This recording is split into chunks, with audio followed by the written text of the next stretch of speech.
I think your thumbnail should have its own video. In this video, I'm going to be going over 5 ways to make my thumbnails pop. Let's get it.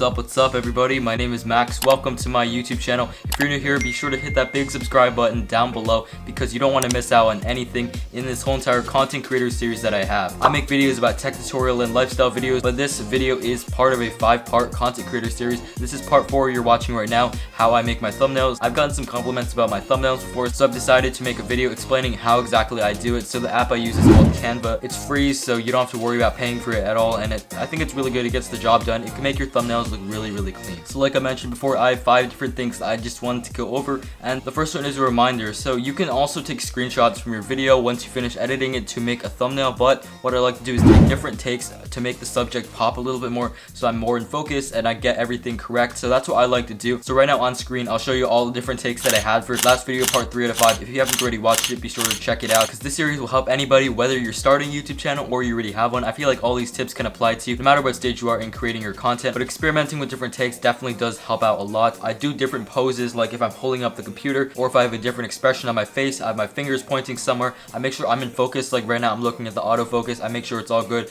Make sure I have my door closed. If you want to see how I set up my videos, be sure to check part 2 of this series in the link in the description down below. But otherwise, I have just so many different factors that I like to put in for my thumbnails, have it at the exact same spot. That's the first thing I think a lot of you guys should know about. For tip number 2 for how I make my thumbnails pop is we're gonna actually hop into the computer right now. We're on Canva. This is what it should look like. I actually used an untitled design right now.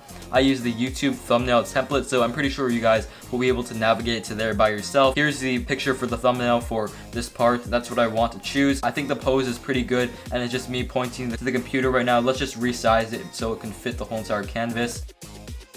Okay, and I think that should just about do it. I like the look right there, and what we're gonna have to do is put some text on here on the computer to make it look like there's something on the computer instead of this black screen, as well as we need to color grade this. So that is my other point. We need to color grade it and add some special effects to it. So what we're gonna do is we're gonna go up here and press adjust once we clicked on the image, and we can adjust things. So I'm just gonna quickly do it. You guys can do it to how you want. I like to turn the brightness maybe to about 5 or so, and then contrast, let's put it at 10. I just like to play around with the settings. It's different for each one. But these are all my settings here, as you guys can see. I think it looks a lot better here and a lot more colorful. But now we're just going to be adding some of these cool effects. That's also in parallel with what I'm trying to talk about here, adding special effects and color grading it. So we're going to be adding something now. So what I like to do here is if we go and let's search a shape, we're going to be using a square and then putting it all over here to make so it doesn't see the glare in the background. So let's get this square real quick. And it is a little bit tilted, so we're going to have to tilt the square a little bit too. And it's good. You can even use the arrow keys to get more fine-tuned precision. And we're going to change it to black. So there, it sort of blends in there. It's actually really hard to see. There is somewhat of a glare you can see, but I don't think people will really notice it that much. What I like to do in my thumbnails is add images. Okay, I think I got it here. Essentially, this is the speed up thing. It's from somebody else's video, I believe. I'm just going to have to crop it out. So we're going to copy this image, and then we're going to paste it right in here. And let's just crop it out real quick. It should blend in pretty well with the background. It looks a little pixelated here, but when we turn it down a little bit like this, it'll be okay. Okay, so here we have it. And now I'm just going to add some text here, some simple things. And the font I use is called Anton. And what I'm going to say here is speed up editing. And what I also like to do is you can actually change the effects on the different images here. So if we go to effects, we can change it to duotone or glitch. You can change it to different effects, and I think it looks really cool. And what you can do here is also for the text itself, you can add effects. So if we click the effects thing, we can make it hollow. For this series especially, I like to keep the fonts consistent. And what I also like to do is add a background behind it. If we actually copy this speed up editing, it's now selected, and we can right click on it and press send backward, and then it'll be behind initial text, and we can change it to whatever color. So I'm going with sort of yellowish color. If we put it behind it, it looks like there's like a little background behind it. I personally just like a little bit, so you can see a little bit of the yellow back there. So going on to this, the third tip that I have for you guys is called the 4-word rule. So the 4-word rule is that you could only have 4 words on your thumbnail, because I feel like it might get a little bit overwhelming for the person when they're looking at your thumbnail. If they're looking at a phone, if you think about it, they can't really see more than 4 words because the text has to be really big. If you have like a whole entire sentence or a couple paragraphs, it's not going to work out. Like right now, speed up editing is the only thing I'll have on here, and then there's going to be images and just other things that you can use for your thumbnail. So for tip number 4, I'm going to be showing you how to make a blurrier background. So I don't know if I'm going to personally use this for my thumbnail here,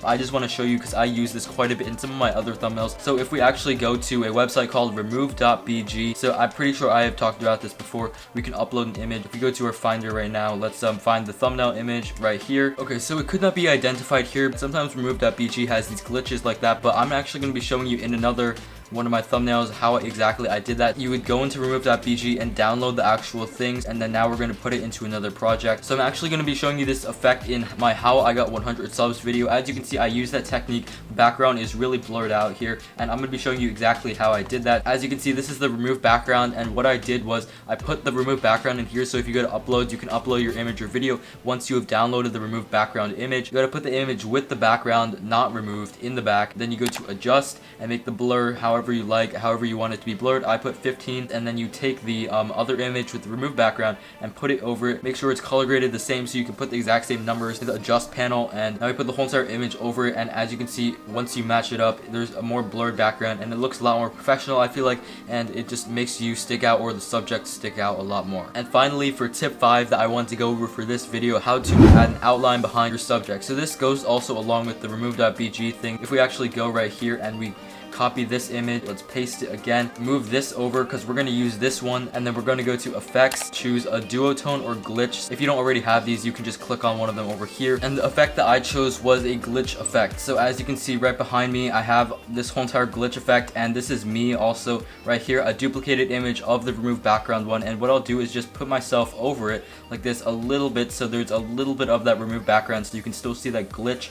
And you can adjust it by just using the arrow keys for fine precision. Maybe I want the effects to be on the right of me. It doesn't really matter. I just choose whatever I like here. Alright, so that was it. This whole entire video covered 5 of my best things that I use to incorporate to make my thumbnails pop, including different filters and effects, using different takes, the blurry background, outlining the subject, and most importantly, the 4-word rule. So I feel like these things can definitely help you out a lot with your thumbnails, whether you've already started YouTube or you want to start a YouTube channel. I think this will help you out a lot because thumbnails are a key important thing, because that's the first thing the viewers see when they want to click on your video, and it's a deciding factor whether or not they want to view your video. You also have to get verified to customize your thumbnails. That's a pretty self-explanatory, easy process that you guys can just go through by yourself. It's on the YouTube Studio page. One thing, Canva also does compress all your files, so it is under 2 megabytes, which makes it a lot easier for you to make a custom thumbnail for YouTube. Overall, if you guys did get value out of this video, be sure to hit that like button down below. I'd really appreciate it. Hope you guys will enjoy this content creator series. It's a 5-part series. Once again, this is part 4 out of the 5 parts. And don't worry, part 5 is going to be coming out 2 days after this is released. Be sure to check out the other 3 videos if you haven't already before. They'll be linked in the description down below. But that's all I had for this video, guys. You guys know what to do. Be sure to comment, like, and subscribe, and I'll see you guys in my next video. Peace.